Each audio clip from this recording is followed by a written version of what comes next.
It's the third and final day of what has been a tantalising Rally Kenya, and today is no walk in the park. 6 stages and over 70 kilometres still to run, which means nothing is decided yet.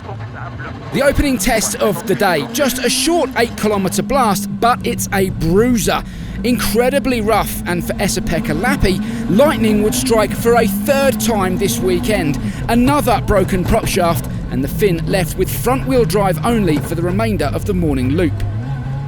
Well, the prop shaft is broken already, so I don't really know, is there any sense? Again? Yeah. When did it happen?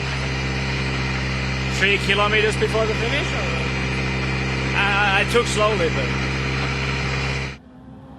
Elfyn Evans was also in the wars. He ripped the rear spoiler of his Toyota Yaris early on.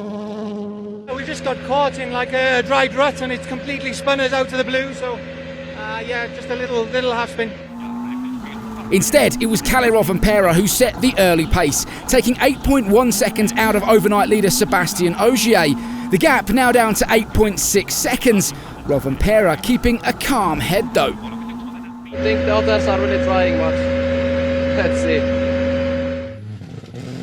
The 18 kilometres of Osirian came next, famous for its fesh, a talcum powder-like surface that sucks rally cars down into the ground. And for Ogier, things were about to get very, very dusty indeed. A small mistake with big consequences. That minor impact ripped the entire rear tailgate off the Yaris. Incredibly, he won the stage though, 8.6 seconds quicker than Rovanperä. I just went like in a fesh, flip a little bit the tree, and I'm very surprised, to be honest. Didn't expect that. That just left the 10 kilometres of Hell's Gate to run. A dress rehearsal for the power stage coming later in the afternoon, and DANI SORDO was left without power steering. Fortunately, service came next, and he would not lose too much time. Up front though, Ott Tänak set the pace. He went 0.6 quicker than THIERRY NEUVILLE. It's been a tough weekend for both, but clearly their eyes firmly focused on power stage points this afternoon. It's tough, for sure it's tough, but we'll try to come through. Let's see. Meanwhile, Ogier, carrying on without the rear tailgate and with a car full of Kenyan dust, only dropped 3.4 seconds to Rovanperä. His rally lead at midday service, 13.6 seconds. Yeah, good stage for sure without the wings on those high speed. It was not easy, but all good. Into the afternoon loop and back out onto the bruising Malewa stage. The Toyotas completing a 1-2-3-4 with Rovanperä leading the charge, but only by 0.6 from Ogier. But the drama intensified at the end of the next stage. The deep fesh playing havoc with the car's intake systems and radiators. Evans arrived and was clearly in a rush to go.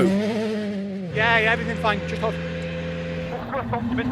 Still in the stage, and Ogier went 3.8 seconds slower than Rovanperä, and clearly he too had an issue that needed sorting before the final stage. Was everything about to unravel with just the power stage remaining? The answer, in a word, was no. While THIERRY NEUVILLE was fastest in the power stage, it was the Toyotas who charged to a 1-2-3-4 overall finish for the second year running in Kenya, with TAKAMOTO KATSUTA 4th ahead of DANI SORDO and Ott Tänak in 6th. While Elfyn Evans was confirmed in 3rd, the question was, would Ogier be able to hang on for the win?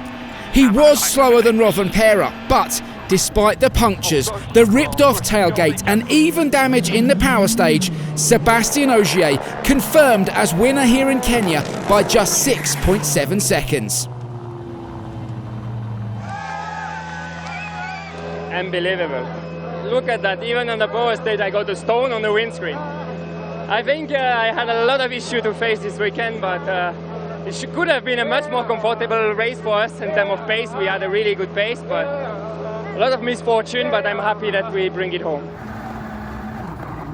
And that is the end of another African adventure.